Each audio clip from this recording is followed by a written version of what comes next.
Thank you very much for that kind introduction, and I will speak for exactly 10 minutes or less. I get almost giddy at talk of sustainability.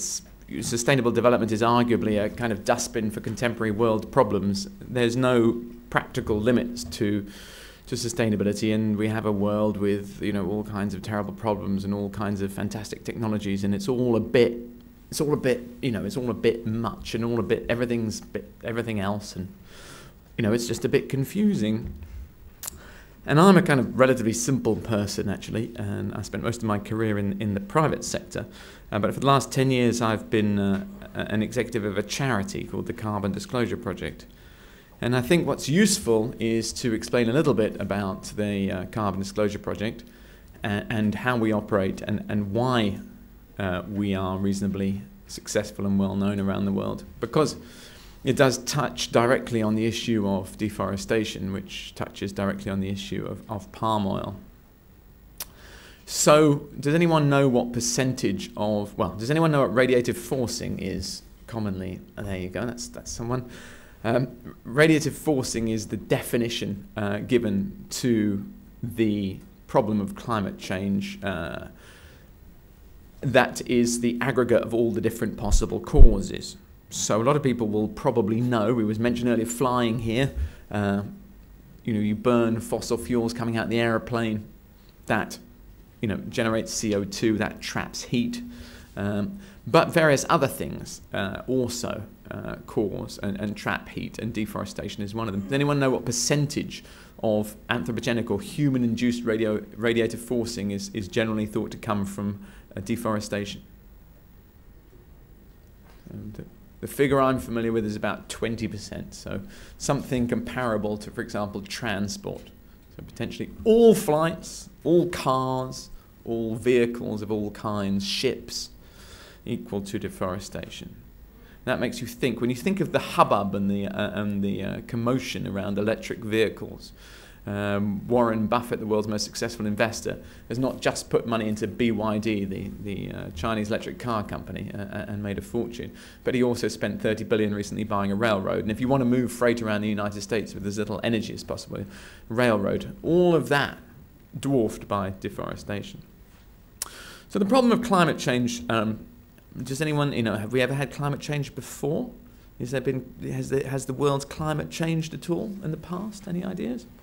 I mean, the point being that the climate of Earth has actually almost always been berserk, changing very, very dramatically. It's always been very hard for us to grow food. That's why we were nomadic. And everything that we call civilization is based on a very unusual 10 to 15,000 year calm period.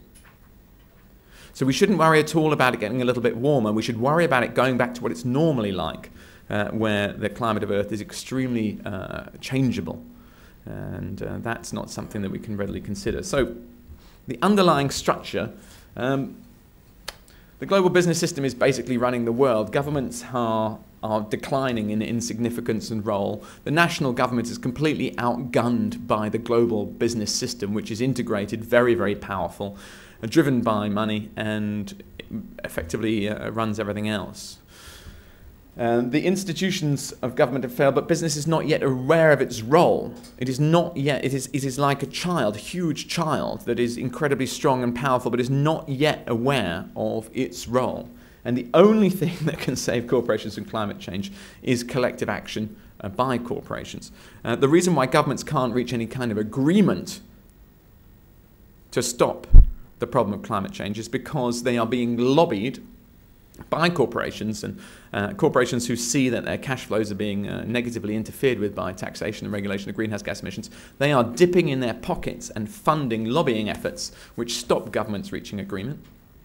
Now, probably 90% of the world economy could profit by reduced greenhouse gas emissions, but they are not putting their hands in their pockets to lobby government in the other direction.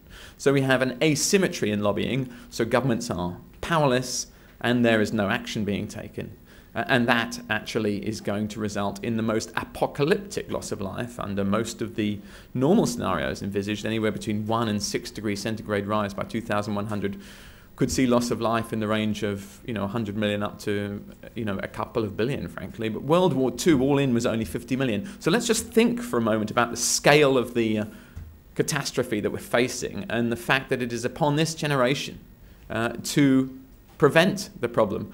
On Monday, we had our global launch event in New York, and we were privileged to have an executive director of Siemens, the giant German conglomerate, and she pointed out that we have the technology to deal with this. And so we will. So what's going to cause us to do this? The way the Carbon Disclosure Project works is that we get data from corporations. We develop an information request for data, which we put in front of investors. And for the last 8 years, each year, more and more of investors have supported that information request. We send the information request to corporations, and we gather data from them, and we publicize it from our website. Because we're a not-for-profit organisation, that data is available for free from our website. So if you want to know what Disney, McDonald's, or Exxon emit, go to our website, and the data's there for you. We have been supported by more and more investors each year, culminating in this year 534 investors with some $64 trillion of assets. There's some double counting in there. It certainly isn't all in equities. But it's a figure equivalent to the GDP of the world, clearly a huge authority. In response to that, more and more corporations have responded. We haven't updated that this year, but it's about 3,000 corporations. For example, in the Global 500, that's 82% of the 500 largest companies in the world, 70% of the S&P 500, 95% of the FTSE 100. Although response rates are much lower in Asia, which is a cause of great concern to us. So the system that we've helped develop, wherein the capital markets can see what the companies they own are doing, can gather information, and can develop what I would describe as a rational response to climate change. Politicians like that. Last year, Ban Ki-moon wrote an enthusiastic introduction to our global report. This year, Robert Zoellick, actually the president of the World Bank, has done the same thing. And the Carbon Disclosure Project is supported by ministers of 15 OECD governments. I'm not going to read them out to you here, but it's generally thought to be a very good thing. Bill Clinton said, the Carbon Disclosure Project is vital and you've got to get everyone involved. And he said, and it's all about keeping score. And that's it. What gets measured gets managed. It's not a lot more complicated than that. A little bit about the theme of the day. If you don't know what's happening, if you don't know what's being damaged or destroyed, if you don't know the scale of the problems in the supply chain, then you have a problem. We have seen companies, large consumer-facing brands, paying increasing amounts of attention to the sustainability of their feedstocks, to palm oil, for example. The public understand that governments are not really able to deal with this problem. And the public also recognize and are increasingly recognizing that the world's greatest democracy is how we spend our money every day. When we shop, we vote. And those brands that are associated with the problem of climate change are going to fail. And those companies that are involved in providing the solutions do very, very well. Nobody took the Toyota Prius car very seriously, but it ended up creating millions and millions of dollars of shareholder value for Toyota Corporation. The little PowerPoint presentation between the driver and the passenger seat was an extraordinary marketing innovation for those who've been in a Prius car. The owner advertised the car to the passengers. There is going to be more and more sustainability product marketing. That's a phenomenon we're going to see for the rest of our lives. And investors need to know who is able to capitalize on that opportunity and who, on your reputational risk side, is going to suffer from a lack of attention to it. We are also funded by corporations like Walmart and all of this lot to gather data from their suppliers. We even gather data on behalf of the British and American governments. We work with the Big Four accountants to provide accounting standards for carbon disclosure. And we work with major software companies, Accenture, Microsoft, and SAP, to build our global database systems. In conclusion, the Carbon Disclosure Project, 10 years old now, operating in 25 countries, most of the world's investors supporting it, most of the world's corporations reporting to it. We have come together on the problem of climate change because it's unavoidably serious and has to be dealt with. I look forward to the rest of our discussion today to talk in further detail about how we are going to deal with this monumental problem. Thank you.